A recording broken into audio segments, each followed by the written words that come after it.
Leftist, Hinduphobic, anti nationalist और ऐसे कई टर्म्स यूज़ किए जाते हैं ध्रुव राठी के लिए। पिछले कुछ दिनों से इंटरनेट पर ध्रुव राठी बहुत ट्रेंडिंग में है क्योंकि उसने कई वीडियोस बनाए जिसमें उसने सीधा बीजेपी और पीएम मोदी को टारगेट किया और वो वायरल हो गए। ऐसा ही सेम कर रहे हैं लेफ्ट विंग के कई और क्रिएटर्स जैसे आकाश बनर्जी और श्याम मीरा सिंह। पिछले दिनों ध्रुव राठी इंडिया भी आया हुआ था डेमोक्रेसी बचाने और एक लॉबी की मीडिया उसे लगातार प्रमोट कर रही थी जिसके पीछे सिर्फ और सिर्फ एक डेस्परेशन दिखती है। तो क्या है वो डेस्परेशन? क्यों इलेक्शन आते ही ध्रुव राठी इतना एक्टिव हो जाता है? क्या है ध्रुव राठी की सच्चाई? और अगर आप भी ध्रुव राठी की वीडियोस को देखते हैं तो क्या आप भी ब्रेन वॉश्ड हैं? आइए इस वीडियो में जानते हैं। और इससे पहले कि आप मुझे गोदी यूट्यूबर बोलने लगें तो मैं ये बात क्लियर कर दूं, ये वीडियो सिर्फ और सिर्फ फैक्ट बेस्ड है। इसमें हमने सारे पॉइंट्स को अनबायसली एनालाइज किया है, तो कमेंट में अंधभक्त या गोदी यूट्यूबर लिखने से पहले वीडियो को पूरा देखें क्योंकि लास्ट पार्ट बहुत इंटरेस्टिंग होने वाला है। Welcome to the unbiased opinion.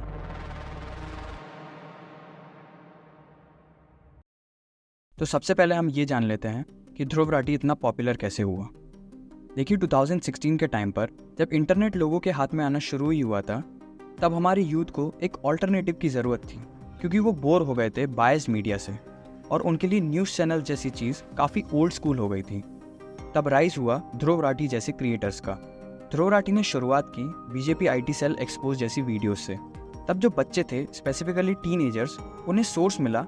जो क्वेश्चंस उनके दिमाग में आते थे हमारे ट्रेडिशनल इंडियन कल्चर की प्रैक्टिसेस को लेकर, उन सवालों के जवाब उन्हें यूट्यूब पर मिल रहे थे, बहुत ही इंटेलेक्चुअल और फैक्ट्स को बताते हुए, जिससे उन्हें ये फील होता था कि वो बहुत नॉलेजेबल बन गए हैं। और देखिए, देश की जो गवर्नमेंट होती है वो कुछ लोगों को पसंद होती है और कुछ लोगों को नहीं पसंद होती। और उस टाइम पर ये अकेला था जो गवर्नमेंट को क्रिटिसाइज़ कर रहा था। और वो यूथ जिसे करंट गवर्नमेंट नहीं पसंद थी, उन्हें एक ऐसा क्रिएटर मिल गया था जो उनके मन की बातें कर रहा है। और देखिए, क्रिटिसाइज़ करने में कोई गलत बात भी नहीं है। जब तक डेमोक्रेसी में विसल ब्लोअर्स या क्रिटिसाइजर्स नहीं होंगे तब तक डेमोक्रेसी किसी काम की नहीं होती। इसीलिए कई लोग इससे जुड़े। और अगर हम अभी की बात करें तो इतनी हाई लेवल की एडिटिंग, लगातार आते हुए फैक्ट्स, आर्टिकल्स, इस सब से किसी भी व्यूअर का ट्रस्ट डेवलप हो ही जाता है। इसीलिए ये इतना पॉपुलर हुआ।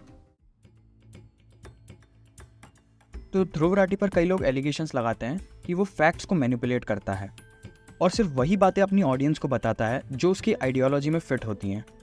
और मैंने जब इसकी रिसर्च करी तो ये बात बिल्कुल सही थी। इनफैक्ट कई लोग तो ध्रुव राठी को ये तक कहते हैं कि he never let facts to come against his ideology. तो चलिए ध्रुव राठी की ऑडियंस कुछ फैक्ट्स की बात कर लेते हैं। इसमें मैं अपना कोई ओपिनियन नहीं दूंगा, आप देखना ये खुद ही अपने पॉइंट्स को कैसे काउंटर करता है और आप खुद अपना ओपिनियन बनाना। तो आज से कुछ महीने पहले ध्रुव राठी की एक वीडियो आई थी केरला स्टोरी मूवी को लेकर, और इस वीडियो में इसने बहुत फैक्चुअल बातें की थी और ऐसा पोर्ट्रे किया था कि वो मूवी बिल्कुल झूठी थी। असलियत में इतनी लड़कियां तो सीरिया गई ही नहीं हैं, बल्कि असलियत में तो सिर्फ 3 लड़कियां ही सीरिया गई थी। तो बस मुझे ये जानना है, अगर 3 लड़कियां भी धर्म के नाम पर ब्रेन वॉश होकर, अगर जिहादियों के बातों में आकर अपने देश से किसी दूसरी कंट्री में जा रही हैं, तो क्या ये अलार्मिंग सिचुएशन नहीं है? लेकिन ये ध्रुव राठी कभी नहीं बताएगा। क्यों? क्योंकि ये उसकी आइडियोलॉजी में बिल्कुल फिट नहीं होता। अब दूसरी बात आती है हिंदूफोबिक होने की। तो जब मैंने इसका कंटेंट को एनालाइज किया तो मुझे समझ आया, ये जो कंटेंट डालता है जिसमें ये गौ माता को क्रिटिसाइज कर रहा है, गौमूत्र पी लो, श्री राम पर उल्टा सीधा बोल रहा है, तब मुझे ये समझ आया ये लेफ्ट का एक पैटर्न है और सारे लेफ्टिस्ट आपको ये बातें करते हुए देखेंगे। आइए एक एक करके देखते हैं। अभी रिसेंटली इसने एक वीडियो डाला है छत्रपति शिवाजी महाराज को लेकर। उसमें इसने इतना कैजुअली बोला है कि शिवाजी महाराज की आर्मी में तो मुसलमान थे, उस टाइम पर हिंदू और मुस्लिम एकदम भाई भाई की तरह रहते थे। और ये चीज़ किस बेसिस पर बताई? बीबीसी और वायर्स के प्रोपेगेंडा आर्टिकल्स को फैक्ट्स बताते हुए। अब मुझे बस ये बात जाननी है कि क्या बीबीसी उस टाइम पर था जो ये उनके आर्टिकल्स को रेफ़र करके हमारे ग्रेट लीडर्स की हिस्ट्री को तोड़ मरोड़ कर जनता के सामने पेश कर रहा है? और इसको डीबग करते हुए एक चैनल है भरतवंशी, उन्होंने एक प्रॉपर वीडियो डाली है, आप उसे देख सकते हैं। उस टाइम पर मुगल्स इन्वेडर थे, ये बात हम सब जानते हैं, लेकिन इसको हमारे ग्रेट लीडर्स के इतिहास को हमें तोड़ मरोड़ कर अपनी आइडियोलॉजी के हिसाब से दिखाना है। I like to describe myself as Hindu atheist. हाँ. Hindu, what does that mean? Because a lot of people will say that इसका क्या meaning है? I don't pray, You don't- especially not to idols. Not- बचपन में ही मुझे जब कहानियां सुनाई जाती थी, हाँ, तभी मुझे डाउट होता था जब मैं 7-8 साल का था कि ये क्या बोलने लग रहे हैं, ये ऑब्वियसली रियल नहीं हो सकता। Correct. जब मुझे रामायण महाभारत की कहानियां सुनाई गई थी बचपन में, मैंने कहा था ये कैसे पॉसिबल हो सकता है कि ये बंदरों की सेना थी और ऐसा था और ये विमान उड़ते थे उस। मतलब पहले खुद एथिस्ट बनकर कूल बन जाओ, फिर व्यूज़ के लिए रामायण पर वीडियो बना दो। इसने मुनावर फारूकी पर एक डिटेल्ड वीडियो बनाई थी, उसको डिफेंड करते हुए उसके एक एक स्टेटमेंट को जस्टिफाई किया। नूपुर शर्मा वाले केस को भी पूरा हाईलाइट किया। लेकिन जब बात आती है कन्हैया लाल मर्डर केस की तो कोई वीडियो नहीं, श्रद्धा मर्डर केस की कोई वीडियो नहीं, साक्षी मर्डर केस कोई वीडियो नहीं। तब भाई बता रहा था कि लव जिहाद जैसा तो कुछ होता ही नहीं है। और अभी रिसेंट में जो बदायूं में 2 हिंदू बच्चों की हत्या हुई है उस पर भी कोई वीडियो नहीं। मतलब मैसेज साफ है, अगर विक्टिम हिंदू हो तो कोई लेफ्टिस्ट आपको उसके ऊपर बोलता हुआ नहीं दिखेगा।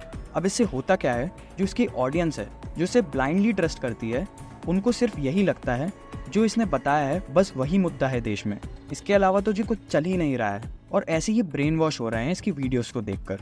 अगर आप ध्रुव राठी की ऑडियंस हो तो आपको ये समझना होगा कि उसकी जो आइडियोलॉजी है वो सिर्फ उन्हीं टॉपिक्स पर वीडियो बनाएगा। पर इससे नुकसान किसका है? नो डाउट आपका, जिनने अपना दिमाग चलाना ही बंद कर दिया है। अगर आप उसकी नॉन पॉलिटिकल वीडियोस को देखते हो तो फिर भी ठीक है, पर पॉलिटिकल वीडियोस जो वो बनाता है उसे ब्लाइंडली ट्रस्ट मत किया करो। सारे फैक्ट्स क्रॉस चेक करो, ये देखो कि दोनों साइड की क्या स्टोरी है। सिर्फ एक साइड की बातें सुन के कंक्लूजन बनाना बंद करो। अगर आप एक ऐसे इंसान हो जो ब्लाइंडली ट्रस्ट किए बिना इसकी वीडियोस को देखते हैं तो उसमें कोई प्रॉब्लम नहीं है। आप देखिए और फैक्ट्स को क्रॉस चेक करिए। अब देखिए, ध्रुव राठी को बहुत क्रिटिसाइज किया जाता है इसके जो भी रिलेशंस हैं आम आदमी पार्टी से। तो देखिए, मैं इस चीज़ पर कुछ नहीं कहना चाहूँगा, क्योंकि ठीक है ये इसकी पर्सनल चॉइस हो सकती है, पर प्रॉब्लम ये है कि अगर बैकग्राउंड में ये सब चीज़ें चल रही हैं तो अपनी ऑडियंस को क्यों बेवकूफ़ बनाना ये कह के कि मैं तो अनबायस्ड हूँ और मैं तो किसी पार्टी से फंडेड नहीं हूँ। आम आदमी पार्टी से जुड़े नहीं, ये सब झूठ है, ये झूठे आरोप लगाते हैं। अगर हम इसके पास्ट रिकॉर्ड्स देखें तो इसमें तो ये पूरा एक्सपोज हो जाता है कि इसका क्या रिलेशन है आम आदमी पार्टी से। उनकी वीडियो एडिटिंग से लेकर उनकी पोस्ट को शेयर करने से खुद एक्सेप्ट करने तक कि हाँ ये आम आदमी पार्टी को सपोर्ट करता है। अगर आप जुड़े हो किसी पार्टी से तो बताओ अपनी ऑडियंस को, पर नहीं, ये ऐसा कभी नहीं करेगा। क्यों? क्योंकि इसे पता है कि इसकी ऑडियंस इससे कम हो जाएगी। अब मैं ये बात क्लियर कर दूं, मैं बीजेपी को कोई सपोर्ट नहीं करता। इनफैक्ट मैंने अपनी पिछली वीडियो में लद्दाख प्रोटेस्ट को लेकर, इलेक्टोरल बॉन्ड्स को लेकर बीजेपी के अगेंस्ट में काफ़ी चीज़ें बोली हैं, आप वो वीडियो देख सकते हैं। अब देखिए, एज अ स्मार्ट व्यूअर आपको ये समझना होगा कि यूट्यूब पे जो आपको एजुकेशन दे रहा है, at the end of the day उसका मोटिव पैसा कमाना ही है। अगर हम इनिशियल ईयर्स में ध्रुव राठी की ट्वीट्स को एनालाइज करें तो इसने एक ट्वीट किया था इस्लाम के अगेंस्ट, जो कि इसकी आइडियोलॉजी को बिल्कुल मैच नहीं करता।